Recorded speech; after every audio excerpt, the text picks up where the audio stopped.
Could you can I give a chance? Tole galatoomaa qaawwan socho'aa tokko socho'a yoo malkaa jedhanii caamaa kennanii malkaa qabne akkuma argitan kana kan namatti tolu Oromoon wayi qaba wanna kana gadi gahee malkaatti waaqa kadhatuu fi waanni kadhatu kun waanni malkaa kun waan dhufnee waan kadhatu waaqa qabu.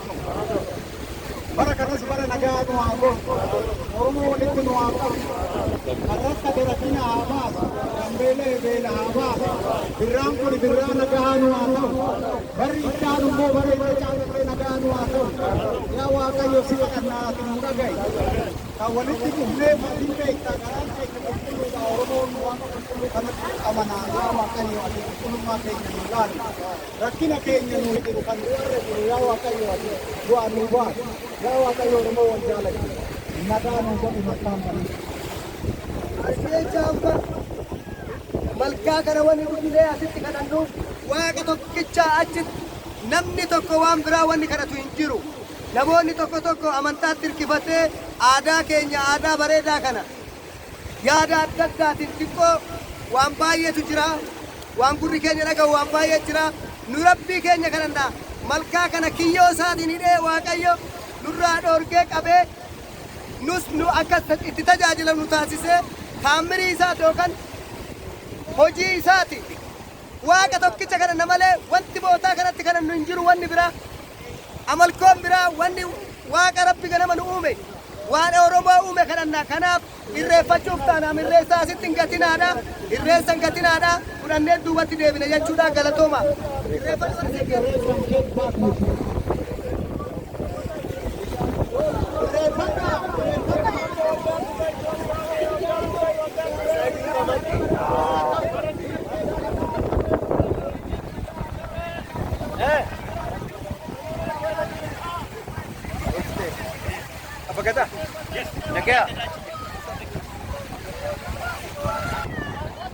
How you doing, sir? Good. All right.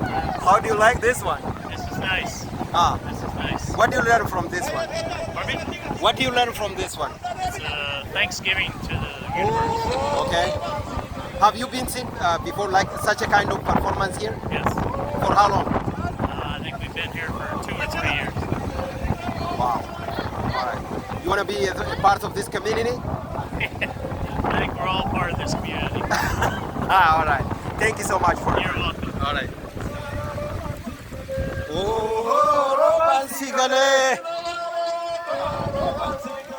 Oh, Roban Sigale.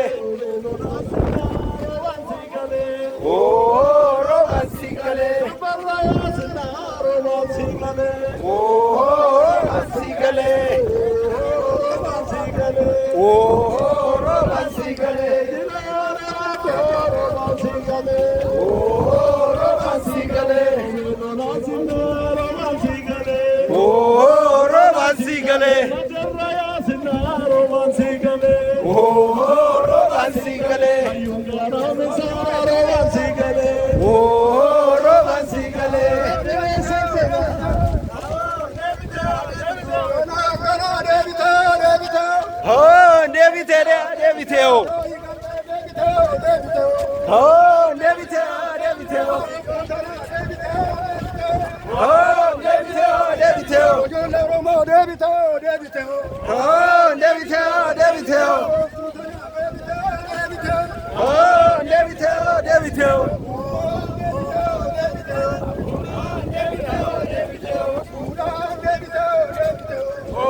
Hi, how are you, sir? Very good. All right. Do you enjoy this one? Yes, absolutely. What do you learn from this? Learning a little bit about your culture. You know, you have or accepted our cultures. You know, like 4th of July and Thanksgivings, and you know all the stuff that goes along with that. You've got a little bit more formal Thanksgiving. You know, that we just sit down and have a meal together. You know, and obviously cook a turkey, and you guys have a little bit more of a formal ceremony. everybody for blessing the land that they've given you abundance, food, and just enjoying it. Yeah. So learn from someone else about the Irrecha. No, but this is my first. Your I first. did a little bit of research, but I didn't get too much into it. You know, just a basic. What do you get from the research? That this is a Thanksgiving that you had from the years of whether it's harvest or bad weather or good weather, and blessing moving forward for a bountiful harvest, something of that nature. Yeah, absolutely. Okay. So But I will that, be yeah, doing yeah. some more research and getting a little bit more involved, you know, on some of the more of the meetings that you guys have with What do you have the message for the Oromo community right here? Oh, I'm all for it. There's been families that have lived here for Ayaya Bajika. I've probably known him for like 25 years already. So, and I've been in this community for 42 years already. So, there's so much diversity here, and we can learn so much from each other. Thank you so much for giving such a kind of wonderful interview. Thank you. Yes, thank you. All right. Bye-bye.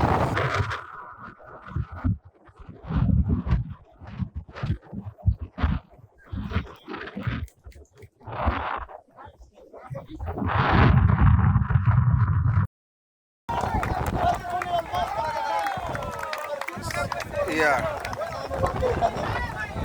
Mana jabaatan jennani, congratulations jennani. Warri duuba dhufullee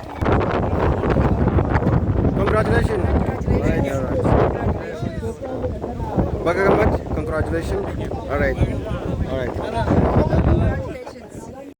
Media, Fox News Media, maqaan koo isa Ugaan jedhama. Asii warri Minnesotaan jira. Abbaa Gadaa daadhii Oliinanas jira.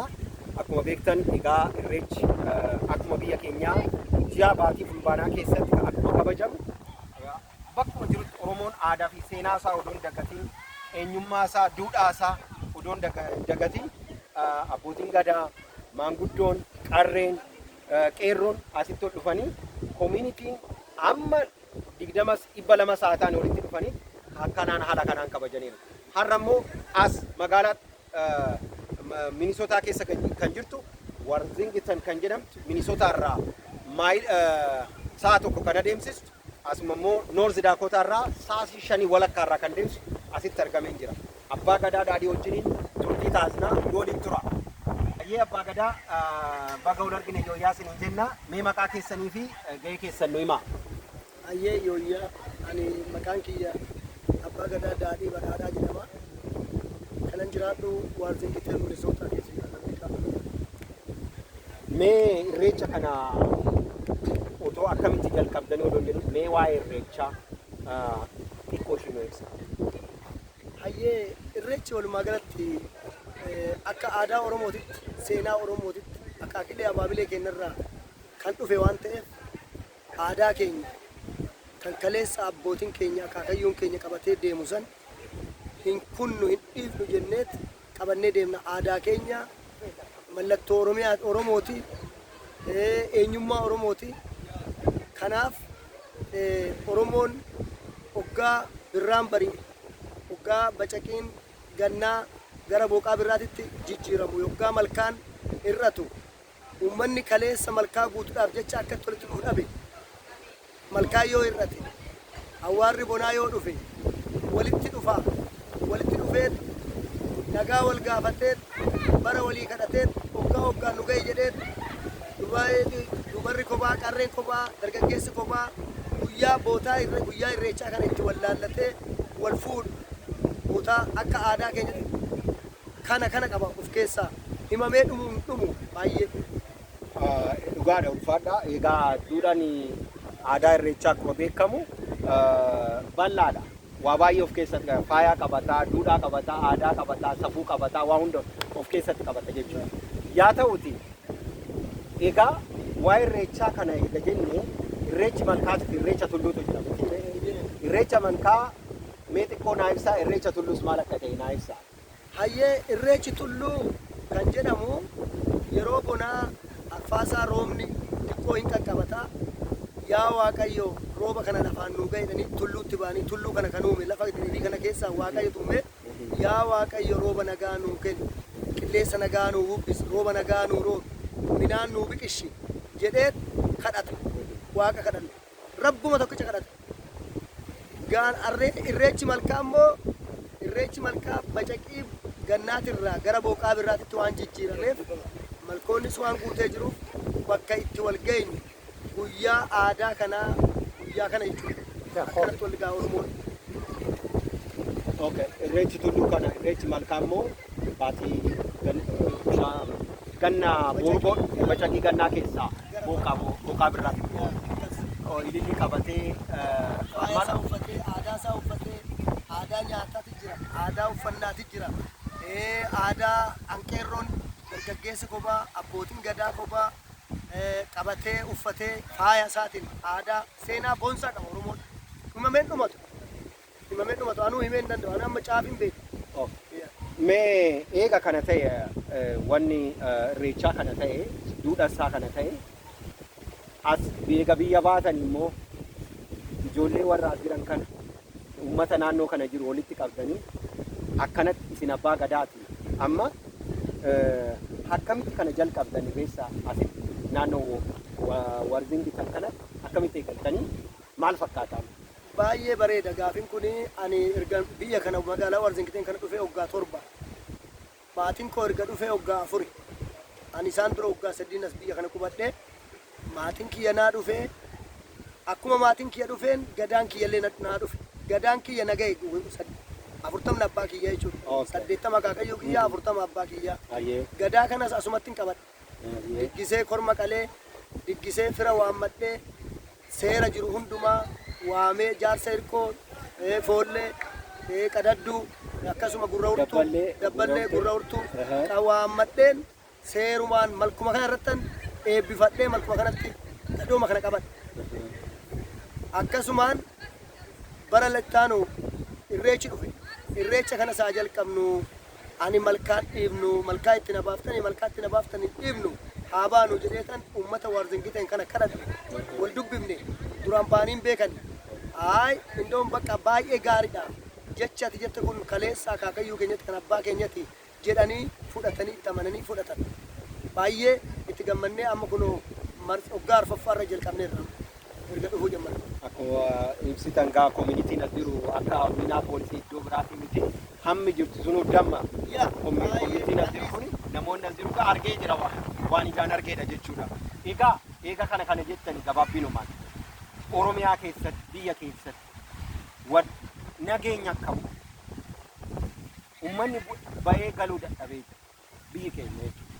Biyya keenya biyya haadhaaf abbaa keenya akaakalee keenya abaabilee keenya kan itti wareegamanii biyya kanaas ba'an akka nageenyi waaraa bu'u ergaa maal dabarsiisu hundumaafu gara lachaniif maal dabarsiisu? Baay'ee ani jara lachaniif wanni an dabarsu lola keessa wanni argamu hin jiru nagaa keessa waa argamu nageenyi ilmoon namaa dhalli namaa nagaa yoo argate nagaan bulee nagaan yoo bobba'ee gale nagaan aramatee nagaan kutatee nagaan facaafatee nagaan daldalatee yoo gale biyyattiin sun illee guddatti ilmaan Oromoo ammallee waatu nu irrata wanni nu irratu maali tokkummaadha tokkummaa haa qabaannu wal jaalala haa qabaannu tokkummaan haa jiraatu nu jidduu kanan jedhaani gama kiyyaati. Dargaggoonni biyya keenyaa ilmaan Oromoo ilmaan saba kamiyyoo ta'e ilmi namaa yoo hojjete malee waa argatee hin danda'u. Sabni namaa dhalli namaa dhiisitti bineensonni ala galu kun illee nagaa yoo qabaate malee jiraatee hin danda'u. Nagaa argachuudhaaf tokkummaan jiraachuu qaba. Wal beekumsi jiraachuu gala. Wal jalaa galuu qabu jiraachuu qaba. Namni inni ala jirullee inni qe'ee keessa jirullee warra amma wal mormaa jiru kuni araaramee tokko ta'ee dhalli namaa akka nagaa ta'u ilmaan Oromoo akka nagaa himatu akka facaafatee galfatu akka bobbaafatee galfatu akka qotatee haammatu kana godhuudhaaf tokkummaatu barbaachisa waliigalteetu barbaachisa lola keessaa wanni dhufu hin jiru anatu beekaana si caalaan karri morkaa hin cufamtu kanaaf diinni afaan nutti baasaa jira diina kana jalaa galuudhaaf maal nu barbaachisa yaa ilmaan Oromoo tokkummaa nu barbaachisa haa tokkoomnu afaan tokko rabbi nu haa taasisu mee rabbi nu haa araaramu bara kana bara araaraa nu haa godhu ilmaan oromootiif ilmaan keenya ilmaan kuushii ilmaan hundaafu mee rabbi araara nu haa buusu araara nu haa kennu jedha gama keenya. Kan argamu mootiin Oromoo irreecha irratti hirmaatan jechuudha. Mee har'ammoo keessummaan qabadhee jiraata kan community organize godha abbaa warraatii fi haadha warraan. Mee maqaa keessan naa ibsa. Egaa duraan dursee Taaddasee Galatoomii siin jedha maqaa fi gurguruu waayyoo karaa dheeraa kana deemtee uumaan ofiisitee irreecha kana bareessitee Galatoomii ajillee maatii irra bulee bulee siin jedha sanirraa qabee maqaan koo Yaayyoo Bajigaan jedhama. Jiraataa Worthington kana duraa 27 kana jiraadhe egaa lafa kana jiraachuu aansinee Oromummaa keenya calaqqisiisatuma jiraannaa jechuudha. Akkamitti community kana walitti qabuudhaaf akkasumas immoo ga'een keessan maal as keessa?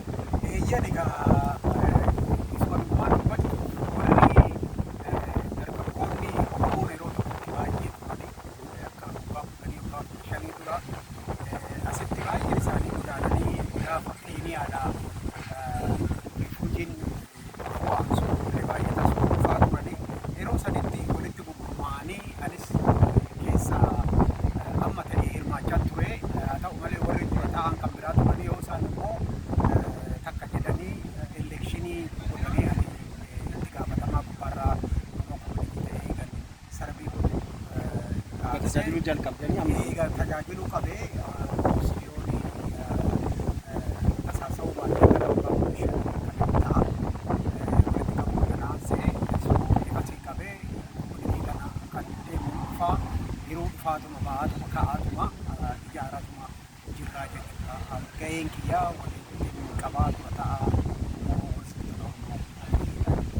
Asumas kan na ajaa'ibu keessaa community xinnaadha jettanii dubbattan dhugaa irreecha Minneapolis jechuudha. Xinneenyaa miti amma jirtu san dammata. Wanti hojjettan akkaataa ol dhageessan akkaataa ittiin wanna tokko organize gootan qindeessitan baay'ee kan iddoo biraatis fakkeenya ta'uu qabu. Dhumarratti namoonni irreechi hin barbaachisu maalidha jedhanii wantoota garaagaraaf qabsiisanii jira. Oromoon kan itti waluu qabu keessaa tokko irreecha. Oromoon waa malkaa kanatti miti kan sagadu araddoo yookiin bishaanitti miti kan sagadu. Kana namoonni dogoggoranii yaada kana dabarsan ergaa maal qabu?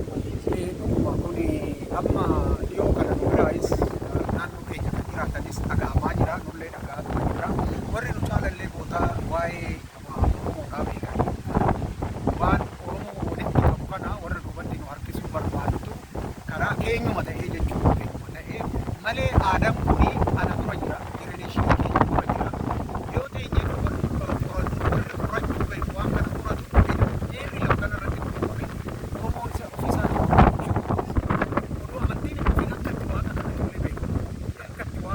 bishaan kana yoo jiraachuu baate ilmoon namaa hin jiru. Yeroo kana addeecharra jiraachaa ture nama. Maaliif hin jiraate waan bishaan hin jirre? Bishaanitti waan gadi ba'eef qaba. Gidiraa maaloofi garaa qulqulluudha waan itti dhiyaatu Oromoo itti waan bulchuu qaba. Wanni ittiin wal bulchaa ture thousand years ago gadaa system. Gadaan immoo foollee jechuun maali? Military system. Yes. Wanna heera eeguu jechuudha. Gadaan hin dhumee kanarratti immoo akka itti waaqeffatu amantaa oduu gaddeeffatin eenyummaa oduu gaddeeffatin akka itti waaqeffatee waaqallee sodaatee jenereeshinii ittiin wal bulchuu jechuudha. So warri kana duubatti harkisu biliis jennaan. Biliis gadaan kuni jenereeshinii kun warri baay'een diinonni keenya gadaa kana qabu waan baay'ee hojjetan. Wanti isaan hojjetan haa ta'u malee nu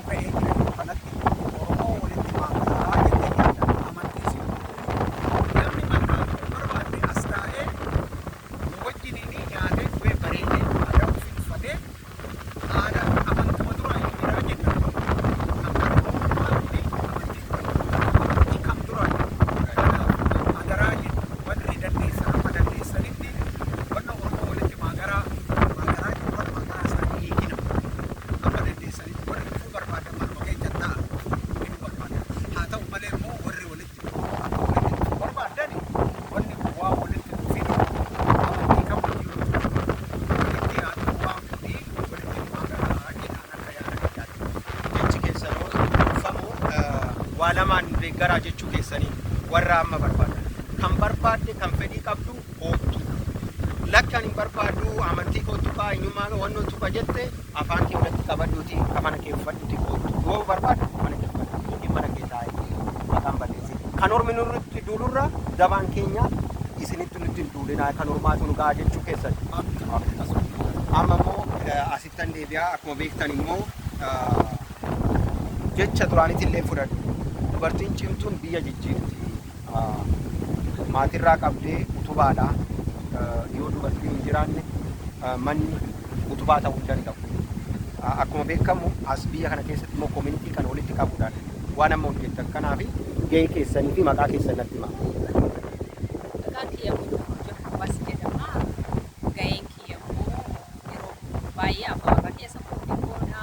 Inni itti gaafatamaa dura taa'u koominitii warri bitanii amma yeroo dhiyoo gabaabaa as immoo waldaa dubartoota itti gaafatamtuu ta'ee kan asitti tajaajila koominiitiidha. Baay'een gammada.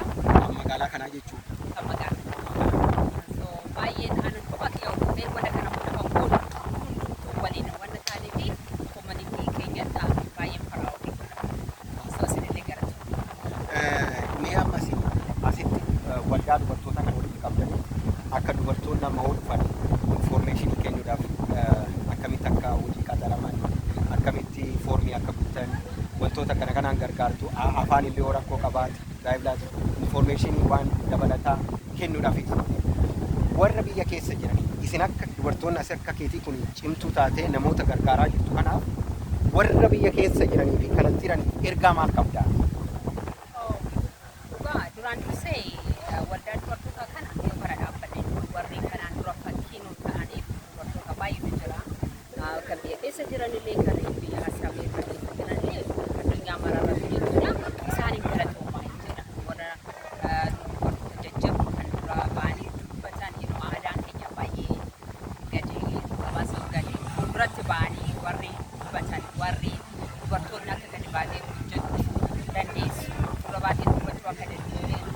So isaaniin galatoomaa hin jedhanii jajjabaadhaan dubartoota naannoo dandeenya warra hojjetan sammuu abbaa warraa keenya isaa ta'u nama jabaa tajaajilu yaatu sammuu godhuu dandeenya ijoollee kan baanee waa hojjechuu dandeenya. So dubartoota jajjabaadhaan jedhama. Dubartiin nagaa jedhu Oromoon biratti akka biyya keenya keessatti marakkoo jira manni galuu fi ba'uu dadhabee jira. Akkaawwan keenya abbaan keenya waliittiiwwan keenya hundumtuu rakkataa jira jechuudha. Nageenya qabu hundumtuu nageenya qabu san ergaa maal dabalata? Dhugaadha har'adha irreecha jechuun irreechi nagaadha irreecha araara hoo jennu gaarii gaarii kun egzaampilii gaarii ta'uu qaba akkasumas immoo jechuudha. So amma akka kiyyadha kana wannan ani jedhu waa'ee araara nu haa godhu biyya keenya nagaa nu haa buusu. Egaa kabajamtoota hordoftoota sagantaa miidiyaa Faaktii Niwus miidiyaa akkuma beektan obbo Yaayyoo fi haadha warraasaa aadde Muluun egaa haadha inni jenna haadha Firaa'ol akkuma dhuguma Firaa'ol isaanii dhuguma namoota jaallatu walitti qabu. Egaa koominitii kana walitti qabanii hanga keessan isaan lamaanii abbaa gadaa daadhii dabalatanii jechuudha. Akkuma argitan naannoon kun baay'ee magariisa.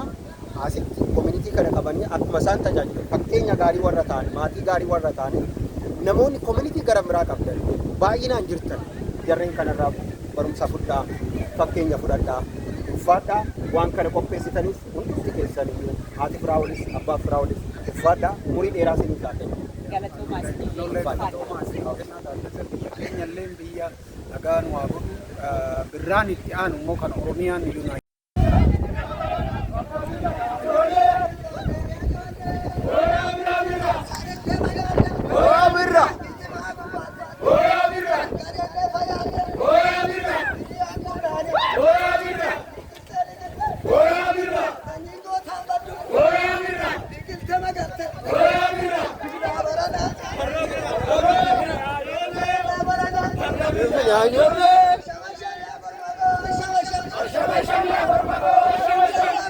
Aşağı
Now what up there?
Thank you.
Just watch.